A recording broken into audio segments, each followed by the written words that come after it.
नमस्कार दोस्तों, एक बार फिर से आप सभी दोस्तों का आपके अपने YouTube चैनल यू एंड वीडीवी पर बहुत बहुत स्वागत है। दोस्तों आज जो दिन भर की फटाफट बड़ी खबरें मुख्य समाचार सामने निकल के आ रहे हैं दोस्तों, एक एक करके चलेंगे। तमाम बेहद बड़ी अपडेट्स आप तक आगे इसी वीडियो के माध्यम से पहुंचाएंगे। सभी मुख्य समाचार हैं और ये बड़ी खबरें आप लोगों के लिए जानना जरूरी है, इसलिए लगातार हमारे साथ बने रहिएगा। तो वहीं दोस्तों आप लोगों से एक छोटा सा निवेदन है कि अगर आप लोग भी पश्चिम बंगाल के अंदर ममता बनर्जी की पार्टी टीएमसी को प्रचंड बहुमत मिलते हुए देखते हैं तो अभी इस वीडियो को लाइक कीजिए, चैनल को सब्सक्राइब करके बेल के आइकन को जरूर दबाइए दोस्तों, और कमेंट बॉक्स में कमेंट करना बिल्कुल भी मत भूलिए। बायकॉट मोदी मीडिया, जय जवान जय किसान। दरअसल दोस्तों पहली बड़ी खबर आप लोगों को बताते चलें। बिहार विधानसभा में तांडव, राहुल गांधी बोले आरएसएस में हुए हैं नीतीश, तो वहीं अखिलेश यादव ने बताया है आपराधिक कृत्य। आप लोगों को दोस्तों बताते चलें, बिहार की विधानसभा से बीते दिन जो दृश्य सामने निकल के आए उसकी हर कोई चौतरफा निंदा कर रहा है।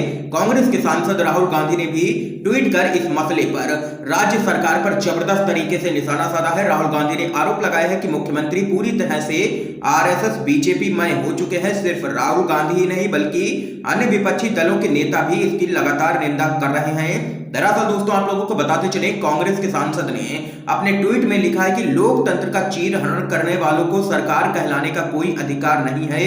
विपक्ष फिर भी जनहित में आवाज लगातार उठाता रहेगा, हम नहीं डरते हैं और ना ही डरेंगे। तो वहीं राहुल गांधी के अलावा समाजवादी पार्टी के मुखिया अखिलेश यादव ने भी बिहार मामले पर यहां पर ट्वीट किया है और राज्य की एनडीए सरकार को घेरा है। अखिलेश यादव ने लिखा है कि बिहार विधानसभा में सशस्त्र बलों के द्वारा विधायकों पर हमला आपराधिक कृत्य है। सड़क पर बेरोजगार युवाओं पर भी जो हमले हुए वो दिखाते हैं कि सत्ता मिलने के बाद भाजपाई सरकारें जनता को क्या समझती है। निंदनीय, बिहार में लोकतंत्र पर कातिलाना हमला हुआ है। ये यहाँ पर चौतरफा हमलावर हो चुका है पूरा विपक्ष यहाँ पर नीतीश सरकार पर, और बिहार विधानसभा में जो तांडव हुआ उसको लेकर के राहुल गांधी ने भी बोला है जोरदार हमला। तो वहीं दोस्तों अगली बड़ी खबर आप लोगों को बताते चलें। वरिष्ठ बीजेपी के नेता बोले केरल में लोग शिक्षित और तार्किक इसलिए हमें नहीं देते हैं वोट। शशि थरूर ने दिया है ये रिएक्शन। आप लोगों को दोस्तों बताते चलें, 5 राज्यों में विधानसभा चुनाव के लिए 27 मार्च से वोटिंग शुरू हो जाएगी। तो वहीं आप लोगों को बताते चलें, दक्षिण के राज्य केरल में 6 अप्रैल को वोटिंग होगी। अन्य राज्यों की तरह यहाँ पर बीजेपी को तगड़ा झटका लगता हुआ नजर आ रहा है। आप लोगों को बताते चले, इस बीच पार्टी के ही एक बड़े नेता ने बीजेपी को तगड़ा झटका दे दिया है। केरल बीजेपी के बड़े नेता ओ राजगोपाल ने अंग्रेजी अखबार से इंटरव्यू में जो बयान दिया है वो पार्टी के लिए तो नुकसानदायक है ही, इसके साथ ही विरोधियों ने भी इसे हाथों हाथ ले लिया है। आप लोगों को बताते चलें, ओ राजगोपाल ने कहा है कि केरल दूसरे प्रदेशों से काफी अलग है। यहाँ ज्यादा शिक्षा होने की वजह से लोग बीजेपी को वोट नहीं देते हैं। तो वहीं उन्होंने कहा है कि केरल की साक्षरता दर 90% है। यहाँ के लोग सोचते हैं, तार्किक हैं, ये शिक्षित लोगों की आदतें हैं, इसलिए यहाँ पर बीजेपी नहीं जीतती है। तो वहीं राजगोपाल के बयान को यहां पर कांग्रेस पार्टी ने तुरंत लपक लिया। तिरुवनंतपुरम से सांसद शशि थरूर ने कहा है कि यह अद्भुत है कि मेरे अच्छे दोस्त और पूर्व प्रतिद्वंदी ओ राजगोपाल ने इंटरव्यू में इस बात को खुलकर के कहा और स्वीकार किया। एक आधिकारिक बीजेपी सूत्र ने माना है कि केरल के लोग बीजेपी को इसलिए वोट नहीं देते हैं क्योंकि वे शिक्षित हैं और सोचते हैं। देख सकते हैं कि बीजेपी नेता ने ही यहाँ पर बीजेपी को तगड़ा झटका देते हुए ये बयान दे दिया है। इस बीच एक और बड़ी खबर आप लोगों को बताते चलें। बीजेपी पर एक बार फिर से बरसी है ममता बनर्जी, बोली चोरों डकैतों की पार्टी है ये मुझसे डरते हैं इसलिए मेरा पांव जख्मी कर दिया है। आप लोगों को दोस्तों बताते चलें, मुख्यमंत्री ममता बनर्जी ने एक जनसभा को संबोधित करते हुए भाजपा पर बड़ा हमला बोला है। आप लोगों को बताते चले, सीएम ममता बनर्जी ने कहा कि भाजपा उनसे पूरी तरीके से डरी हुई है इसलिए मेरे पांव पर चोट मारी गई है। लेकिन भाजपा यह नहीं जानती है कि ममता बनर्जी टूट सकती है लेकिन झुक नहीं सकती है।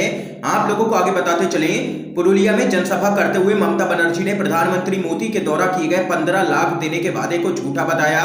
इसके साथ ही उन्होंने कहा कि भाजपा आज तक सिर्फ झूठे वादे ही करती रही है, भाजपा चोरों और डकैतों की पार्टी है। तो वहीं उत्तर प्रदेश में महिलाओं और दलितों के साथ आज क्या हो रहा है वो सब कोई जानता है। महिलाओं और दलितों की हालत योगी सरकार के राज में काफी खराब हो चली है, लेकिन बीजेपी को वहां नहीं दिखता है। ये यहाँ पर जबरदस्त तरीके से बीजेपी पर बरसी है सीएम ममता बनर्जी। तो वहीं दोस्तों एक और बड़ी खबर आप लोगों को बताते चलें, तेजस्वी यादव ने सीएम नीतीश पर साधा जोरदार निशाना, कहा आंदोलन में बहा लहू का एक एक कतरा करेगा इंसाफ। आप लोगों को दोस्तों बताते चलें, बिहार की राजधानी पटना की सड़कों पर और सदन में जो कुछ भी हुआ उसने सबको चौंका दिया है और चौतरफा एनडीए सरकार यहां पर घिरती हुई नजर आ रही है। विधानसभा घेराव के लिए निकले आरजेडी नेताओं और कार्यकर्ताओं के साथ पटना पुलिस ने जो व्यवहार किया है उससे नेता प्रतिपक्ष तेजस्वी यादव यहां पर खासा नाराज है। पुलिस की बर्बरता के लिए वो साफ तौर पर सूबे के मुखिया नीतीश कुमार को यहां पर जिम्मेदार ठहरा रहे हैं। इसी क्रम में तेजस्वी यादव ने ट्वीट कर सीएम नीतीश पर निशाना साधा है। उन्होंने कहा है कि तेरी तानाशाही और तेरे अत्याचार का हिसाब करेगा, आंदोलन में बहा लहू का एक एक कतरा इंसाफ करेगा, युवाओं की जवानी बर्बाद करने वाले वक्त तेरा भी गणित ठीक करेगा, बेरोजगारों पर लाठियां चलाने वाले निर्दयी समय युवाओं का भी आएगा। ये यहाँ पर तेजस्वी यादव ने निशाना साधा है नीतीश कुमार पर। तो वहीं आगे आप लोगों को बताते चलें, तेजस्वी यादव ने यहाँ पर नीतीश कुमार को नरभक्षी शासक हत्यारा कहकर यहाँ पर गुस्सा निकाला है। इस पूरे मामले में देख सकते हैं लगातार पूरा ही विपक्ष हमलावर है राज्य की नीतीश सरकार पर, क्योंकि यहाँ पर तानाशाही देखने को मिल रही है लगातार बीजेपी शासित प्रदेशों के अंदर। एक और बड़ी खबर आप लोगों को दोस्तों बताते चलें, प्रधानमंत्री मोदी ने कहा अपनी फसल कहीं पर भी बेच दो। राकेश टिकैत बोले संसद में बेच करके दिखाएंगे, ट्रैक्टर लेकर के तैयार रहो। आप लोगों को बताते चलें, कृषि कानूनों पर केंद्र सरकार और किसान संगठनों के बीच अब तक लगातार यहां पर विवाद नहीं सुलझ पाया है। तो वहीं आप लोगों को बताते चलें, पिछले 4 महीनों से बड़ी संख्या में किसान सिंघू, टिकरी और गाजीपुर बॉर्डर पर लगातार जमे हैं। इस बीच भारतीय किसान यूनियन के नेता राकेश टिकैत लगातार देश भर में पक्ष जुटाने के लिए महापंचायतों में शामिल हो रहे हैं। आप लोगों को दोस्तों बताते चलें, राजस्थान के जयपुर में भी उन्होंने महापंचायत में हिस्सा लिया और किसानों को ट्रैक्टर से दिल्ली पहुंचने के लिए तैयार रहने के लिए कहा है। राकेश टिकैत ने कहा है कि पीएम ने हमसे कहा है कि किसान फसलें कहीं पर भी बेच सकते हैं, हम इन्हें संसद में बेच करके दिखाएंगे। ये यहाँ पर कहना है राकेश टिकैत का। तो वहीं दोस्तों इस बीच एक और बड़ी खबर आप लोगों को बताते चलें, मोदी गुजरात के सीएम थे तो संजीव भट्ट ने कई लेटर लिखे थे, तब उल्टा उन्हें ही जेल में क्यों डाला गया था, ये यहाँ पर कहना है संजय राउत का। आप लोगों को दोस्तों बताते चलें, मुंबई के पूर्व पुलिस कमिश्नर परमबीर सिंह के द्वारा राज्य के गृह मंत्री अनिल देशमुख पर लगाए गए आरोपों के बाद राज्य में सियासत काफी गरमाई हुई है। भाजपा और शिवसेना इस मुद्दे को लेकर के एक दूसरे पर लगातार आरोप प्रत्यारोप लगा रहे हैं। इसी कड़ी में शिवसेना के नेता संजय राउत ने देश के कानून मंत्री रविशंकर प्रसाद और महाराष्ट्र के पूर्व मुख्यमंत्री देवेंद्र फडणवीस समेत पार्टी के कई नेताओं पर जोरदार हमला बोला है। उन्होंने कहा है कि मेरा यह सवाल है कि लोकसभा और राज्यसभा में भाजपा के द्वारा हंगामा किया गया था। तो वहीं आप लोगों को बताते चलें, संजय राउत ने आगे कहा है कि गुजरात में जब नरेंद्र मोदी मुख्यमंत्री थे तो पूर्व आईपीएस अफसर संजीव भट्ट ने कई बार इस तरह के लेटर बम गुजरात सरकार को लिखे थे। तो क्या उस लेटर के आधार पर गुजरात सरकार के पूर्व मुख्यमंत्री या राज्य के मौजूदा मुख्यमंत्री पर आप कार्रवाई करने जा रहे हैं? पूर्व आईपीएस अधिकारी संजीव भट्ट ने तत्कालीन गुजरात सरकार पर जो आरोप लगाए थे वह महाराष्ट्र के पूर्व पुलिस कमिश्नर परमबीर सिंह के द्वारा लगाए गए आरोपों से भी ज्यादा गंभीर हैं। सरकार ने संजीव भट्ट को जेल में डाला हुआ है। संजय राउत ने आगे कहा है कि यह देश का कौन सा संविधान है कि महाराष्ट्र में एक तरह का न्याय और गुजरात में दूसरी तरह का न्याय। मैं इस देश के कानून मंत्री रविशंकर प्रसाद से यह अपील करता हूं कि संजीव भट्ट के द्वारा तत्कालीन गुजरात सरकार को लिखे गए लेटर को सामने लाया जाए। देख सकते हैं लगातार अब यहाँ पर बीजेपी ही घिरती हुई नजर आ रही है इस पूरे मामले में। यहाँ पर लगातार विपक्ष की तरफ से आरोप लगाया जा रहा है कि राज्य की यहाँ पर महाआघाड़ी सरकार को गिराने की कोशिश की जा रही है केंद्र सरकार की तरफ से। तो वहीं दोस्तों इस बीच एक और बड़ी अपडेट आप लोगों को बताते चलें, गुजरात की बीजेपी सरकार ने माना पीएम मोदी के महत्वाकांक्षी प्रोजेक्ट बुलेट ट्रेन के खिलाफ हैं कई किसान कर चुके हैं कई शिकायतें। आप लोगों को दोस्तों बताते चले क्या कुछ है पूरा मामला।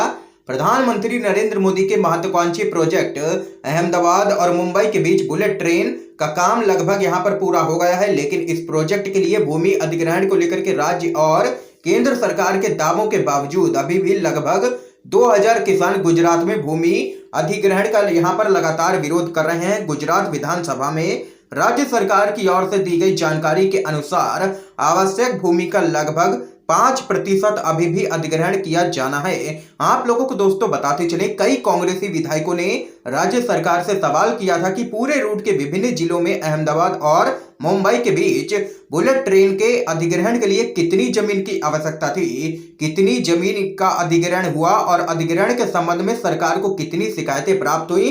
आप लोगों को दोस्तों बताते चले, बुलेट ट्रेन प्रोजेक्ट के लिए भूमि अधिग्रहण को लेकर के राज्य और केंद्र सरकार के दावों के बावजूद अभी भी लगातार यहां पर 2000 से भी ज्यादा किसान विरोध कर रहे हैं।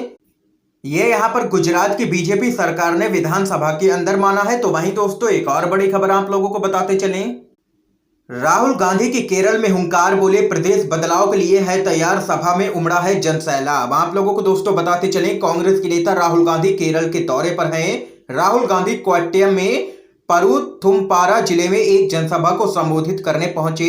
यहां पर उन्होंने कहा कि कांग्रेस पार्टी युवाओं को यहां पर एक साथ लेकर के चलती है।